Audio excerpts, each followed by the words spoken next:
it with confirmation of the story we've been reporting. That his number 10 shirt has gone to Matheus Cunha for the new season. They also cover Red Bull boss Christian Horner, saying there's a plan for the post-Max Verstappen era.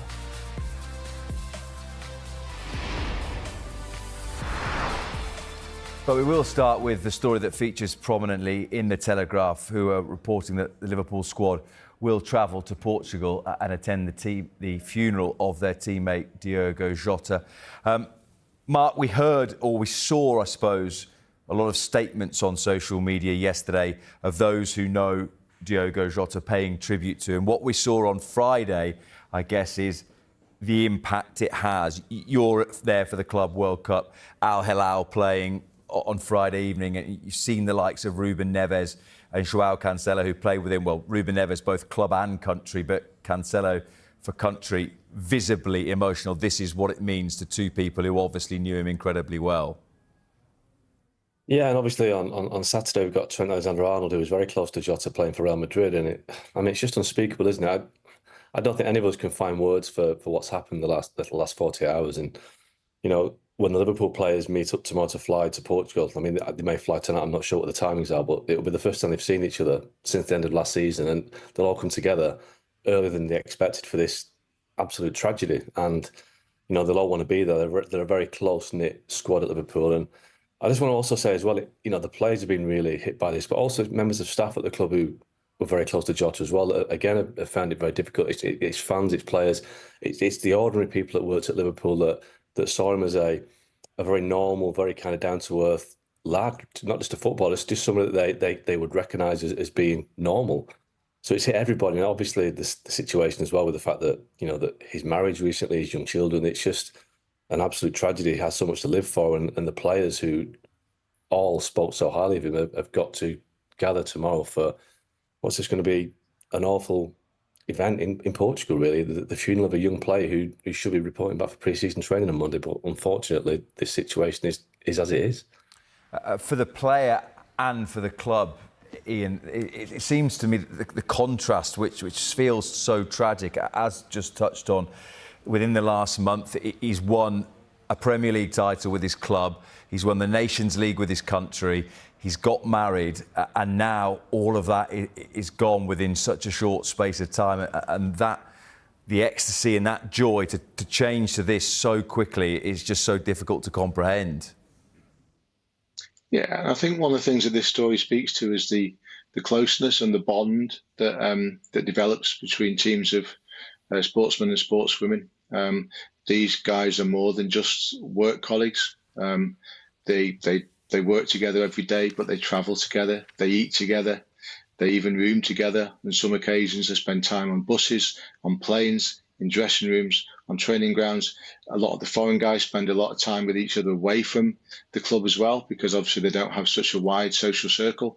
So I think we shouldn't underestimate the bond that exists between these guys, and this is the manifestation of that we witness now. We witness real pain, real feelings, real grief, real shock, and what we will see over the days and weeks to come is that it'll also take time for these guys to move on from this. I mean, it's impossibly difficult, because every time Liverpool report for training, as they were supposed to do on Monday, I know that's now been delayed, but every time they turn up for training, which as the season starts and goes on, there'll be somebody missing. There'll be a shirt that isn't on the peg, and it's impossible to work out and exactly and imagine how exactly that will feel for them.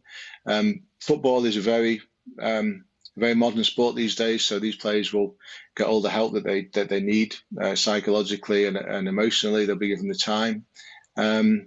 And tomorrow, I guess, is the first step on what will be a really, really long and difficult journey for these players, and as Mark says, other staff members at the club, and for the manager Arne Slot, and of course for supporters. And this will not be a quick process. This will be a slow and very painful and very public process. Did you find it surprising, Mark, that those Portuguese players did play in that Club World Cup game, because they would be completely within their rights to say, I actually don't want to do this at the moment? Oh, absolutely. I mean, we spoke to Enzo Maresca in Philadelphia last night. And he said, Pedro Neto had missed training yesterday, and he said whether he decides to play against Palmeiras is completely up to him. And I imagine the same thoughts are going through a lot of players' minds right now. Like I mentioned Trent earlier on, he might have the similar feelings playing for Real Madrid on Saturday. How do you kind of deal with it? It's so tough, and I imagine for the players as well. It's that flying to the funeral tomorrow. It's it's an intensely personal matter. This situation, their grief is grief, but I guess it's magnified with the family. But this situation in Portugal on Saturday will be played out in front of the world, really, because he was a world famous footballer, and there'll be no privacy. There'll be no ability to mourn in private. It will be a ceremony that lots of fans will want to see as well, because he was so close to them. I flew back from Munich from the Nations League final a couple of weeks ago into Manchester, and Jota was on my flight, and he was asked by young kids for photographs and autographs, and we all see footballers, and sometimes it can happen a lot, and they don't want to, they don't want to sign an autograph, or they'll feel a bit aggravated by it. He couldn't do enough. He was signing autographs, chatting to people, having pictures taken, seeing such a down-to-earth guy, and that is the person that everyone will be remembering tomorrow, that the players will be saying goodbye to, just a normal guy. And of course, if you're playing this weekend, or even when the season starts, the first game that Liverpool play, it'll be so hard for a lot of players, even 4, 5, 6 weeks down the line. The first Premier League game of the season, some Liverpool players might find it tough, even impossible to play. We don't know how they'll react yet, especially now in the very kind of the hours after it's happened. That who knows what the reactions will be, but it's going to take a long time, like Ian said. One of those reactions, Ian, is featured very heavily on the back of the Sun, and the words of Mo Salah, who says, "Until yesterday, I never thought there would be something that would frighten me of going back to Liverpool after the break. Teammates come and go, but not like this. It's going to be extremely difficult to accept that Diogo won't be there when we go back." And it feels a little bit churlish thinking about the impact that might have when Liverpool return to playing games, as to whether it might be something that for want of a better word, inspires them, that they want to have success for their teammate in the coming season, or whether for some of them it will just be too much to try and put themselves through and think about concentrating on playing in particularly the early months of the season.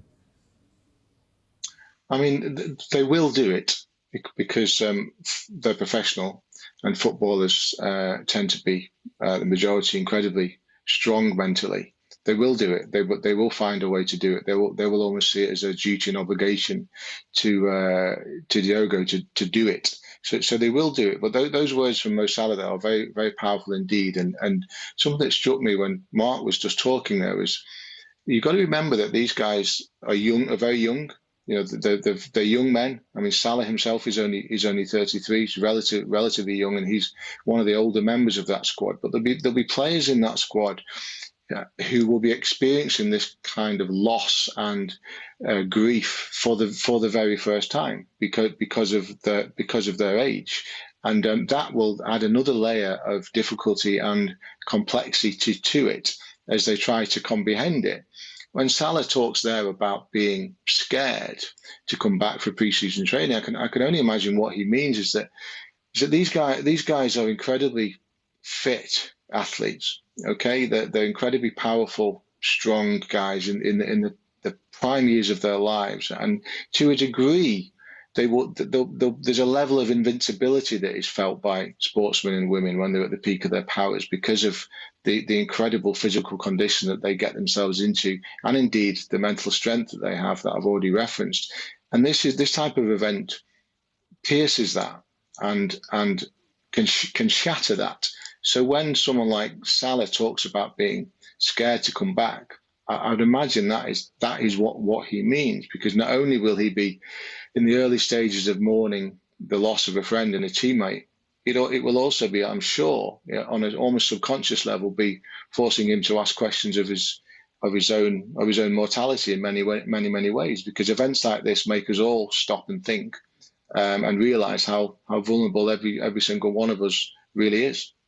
And it is so sad as well, Mark, that Liverpool as a club are one that have had to confront tragedy far too many times in a relatively short spell of time. And you think back to Hillsborough, which obviously is a slightly different scenario, but the players and the team had to carry on playing matches after that season. And I think in retrospect, a lot of those involved, certainly Kenny Dalglish is one of them who have spoken about how difficult it was and how much actually it took out of you without realising it at the time, that you're dealing with grief, but also expected to go and do your job in the glare and the scrutiny of so many.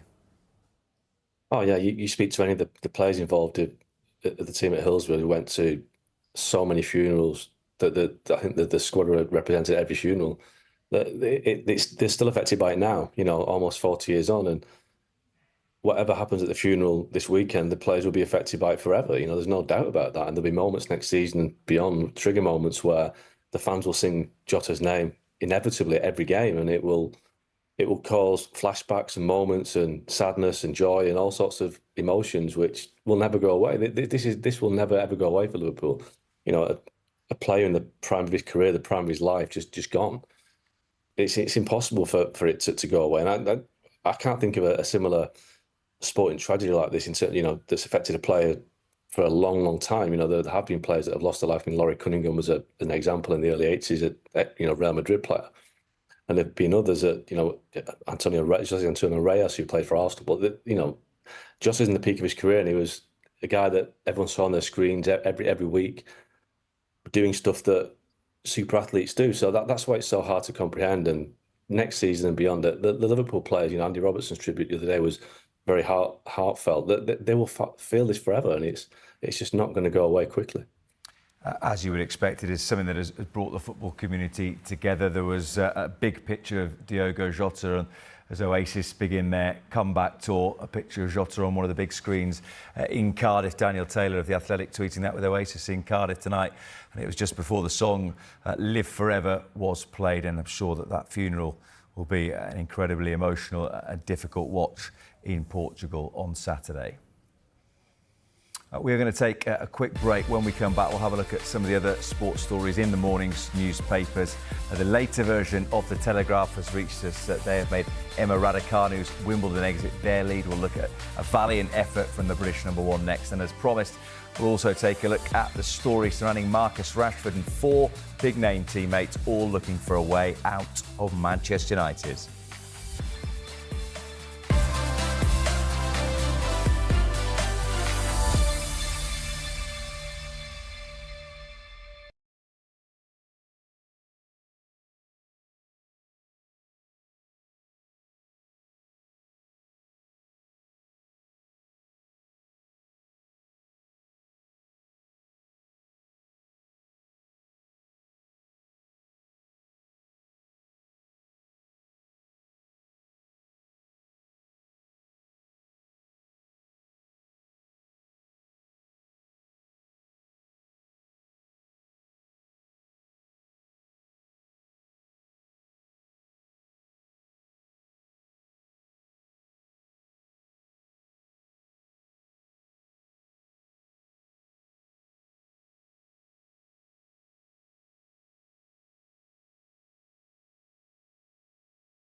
To ESPN senior football writer Mark Ogden and the Daily Mail's football editor Ian Ladyman. Let's focus on a story which is across most of the back pages, it has to be said, for Saturday, that Marcus Rashford headlines a group of 5 Manchester United players who have been banished by Ruben Amorim, the head coach, ahead of the new season. He and Jadon Sancho, Alejandro Garnacho, Anthony and Terrell Malacia as well. Ian Ladyman, no great surprise that any of those 5 don't have a significant future at the club. And I guess financially as well, there is a reason for Ruben Amorim to want rid of them, to try and regenerate the squad and continue building his own team. Yeah, absolutely. It's a fascinating story, this, and the reason that I see it as being so is that this feels like a real line in the sand moment for Ruben Amorim, the Manchester United coach, a real stick or twist moment, and he's decided to twist. And what I mean by that is that when you've got players who you don't want and they don't want to be around, it's quite easy to hedge your bets and say, well, I'll keep them in the first team pool and I'll use them off the bench occasionally, and I might use them in the League Cup or whatever. And that way, it stops the negative headlines. It prevents that feeling of tension and unrest, and it also gives you a bit of a bigger squad, and it keeps players potentially in the shop window. They might come off the bench and score a goal for you. Amorim has obviously thought, no, that's not the way that I'm going to do this. I think this is a coach who knows that what happens in the first few months of the season will essentially, it'll give him another lease of life, or at United, or will bury him. Because we can't forget the way that last season went. You can't forget where they finished in the league. You can't forget what happened in the Europa League final. If United start badly this season, then that guy is under pressure and probably goes. And so he's obviously thought, if I'm going, then I'm not going to go wondering. I'm going to go on my terms. I'm going to go my way. I'm going to manage my way. These guys don't want to play for me. They tell me they don't want to play for me. They don't behave as though they want to play for me. So they're not playing for me, and they're not playing for me. No matter how badly I might need them on occasion, no matter how badly I might need a deep squad and a deep bench, they are not playing for me. This is my football club, and I will do it my way. It's brave. I admire him for it. But it also carries an element of risk. To you, Mark, what would be, do you think, the biggest motivating factor for Amorim to want rid of them? Is it that the players don't fit the system? Is it, as Ian just alluded to, that maybe the attitude is not great for some of them? Or is it that some of them are on a lot of wages and they're costing club a lot of money to do not very much? Yeah, I mean, I think it's a combination of all 3 things you mentioned there, because all players are different. But I do think that ultimately, he doesn't want the distraction of being asked by people like us what's happening with Marcus Rashford. Is he going to go on the summer tour to the United States? Is Jadon Sancho going to go on the tour? Is he training with the first team? All these questions which kind of hung over Erik ten Hag last year with Sancho, that he's dealt with that. And I think it is good, strong management. I think United have backed him. But there is a downside to this, in the sense that there's 5 players there that United today have just basically cut their value, because everybody that might want to sign these players will know that they are damaged goods, and that United's valuation at 9 o'clock this morning is not the same as at 9 o'clock tonight, because they can't say we want X amount of pounds for Marcus Rashford when they're telling the whole world that he's not part of the plans. So they have a problem there, unless they know where these players are going. But I think it also makes it sure as well that in January, I think Marcus Rashford had a couple of options. AC Milan were interested, didn't fancy that. And he basically waited till the end of the window and signed for Aston Villa when it was clear that Barcelona didn't want him.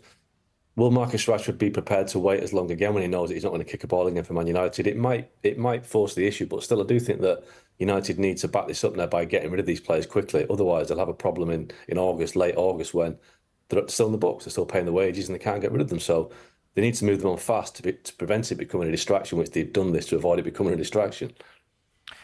That concept, or that challenge, Ian, of moving them on fast again ties in with the finances, doesn't it? That if your option is to go somewhere else, but if you're Jadon Sancho and Marcus Rashford in particular, you might have to take a pay cut. You wonder whether you sit there for as long as possible on your 350 grand a week, or you say to Man United, well, if you want me to go, you can pay the rest of my contract, the differential between whatever my new club's going to offer me and what you're giving me now. Without a doubt, somebody's going to have to take a backward step in these negotiations, and the chances are that it'll have to be Manchester United. That's usually the way that it works. I'll just take issue slightly with something that Mark just said there about cutting value, and I absolutely know what he means. United are essentially telling the world that these players are wrong-uns, for want of a better phrase. That's the way they obviously see them. But I don't think they will sell them. I'm not sure they can sell them. I think these will, the majority of these will have to be loans again, because there aren't that many clubs out there who can go for a transfer fee for a player like Marcus Rashford, who earns the type of money that he earns, and go for the whole package. He's just not that valuable. So the chances are that some of these departures will once again be loans, and the whole merry-go-round will start again. United are going to find it desperately difficult to sell these players on the basis of the way they've played in the last couple of years, and just from a pure standpoint of pounds and pence, it does not add up. Do you think, Mark, that there was ever a temptation, particularly with Rashford, who was good on that loan spell with Aston Villa? Sancho was fine with Chelsea too, to give them a second chance? Or do you think that by the time that particularly Rashford left at the end of January, start of February, that his mind was made up on him, that he was never going to play for Manchester United again? Yeah, there was no way back for those two. I mean, Sancho had a poor season at Chelsea, and he's never done anything at Man United to warrant being given a third, fourth or fifth chance. And Marcus Rashford did do that well at Aston Villa. He scored 2 Premier League goals and a couple in the FA Cup against Preston. So, for a player that earns 325 grand a week, you'd expect more than 4 goals in 6 months. So I don't think Rashford did anything at Aston Villa to convince Ruben Amorim that he was wrong. So I think their future was sealed the moment they left Old Trafford, and there's no way back. And I think it's the same for the other 3 players. I think that the time's up. None of them are good enough for Man United in their current form. So move them on. Part of the story in the Times, Ian, is that number 10 shirt has gone for Marcus Rashford. It's been handed to Matheus Cunha. I guess the flip side of what we've been talking about, how many more players do you think Manchester United are short of being challengers for, say, a Champions League spot next season?